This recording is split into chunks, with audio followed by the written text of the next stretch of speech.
34 ଗ୍ରାମ brown sugar ଜବତ, 7 ଜଣ ଗିରଫ। ଅନୁଗୁଳ ଟାଉନ ଥାନା ଅନ୍ତର୍ଗତ ରାଜକିଶୋରପଡ଼ା ଟାଉନ ହାଇସ୍କୁଲ ସମ୍ମୁଖରେ ଥିବା ଭେଣ୍ଡିଂ ଜୋନ୍ଠାରୁ 34 ଗ୍ରାମ ବ୍ରାଉନ୍ ସୁଗାର ଜବତ କରିଛି ଟାଉନ ଥାନା।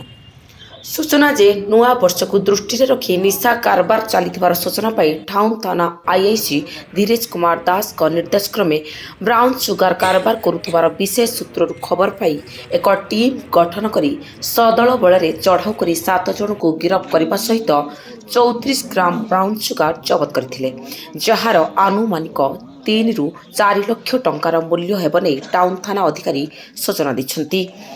ଏହି ବ୍ରାଉନ୍ ସୁଗାର କାରବାର ବାଲେଶ୍ୱରରୁ କରାଯାଉଥିବା ସୂଚନା ମିଳିଛି। ଅଭିଯୁକ୍ତମାନଙ୍କଠାରୁ ଆଲୁମିନିୟମ ଫଏଲ୍, 7ଟି ମୋବାଇଲ ଫୋନ୍, ବ୍ରାଉନ୍ ସୁଗାରକୁ ପ୍ୟାକେଟ୍ କରିବା କାଗଜକୁ ଜବତ କରାଯାଇଥିଲା।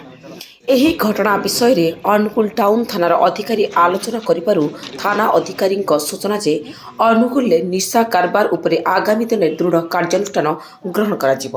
କିନ୍ତୁ ଏଠାରେ ପ୍ରଶ୍ନ ଉଠିବା ସ୍ୱାଭାବିକ ଯେ ଅନୁଗୁଳ ଭଳି ଶିଳ୍ପବହୁଳ ଜିଲ୍ଲାରେ ଅବକାରୀ ବିଭାଗ କେବଳ ସେହି ମହୁଲି ବେପାରୀମାନଙ୍କୁ ଧରି ବାହାବା ନେଉଥିବା ବେଳେ ତାଙ୍କ ବିଭାଗକୁ ଲାଗିଥିବା ଭେଣ୍ଡିଂ ଜୋନ୍ରେ ଅନେକ ସମୟରେ ଧଳାଚହର କାରବାର ହେଉଥିଲେ ମଧ୍ୟ କୌଣସି କାର୍ଯ୍ୟାନୁଷ୍ଠାନ ଗ୍ରହଣ କରୁନାହାନ୍ତି କାହିଁକି?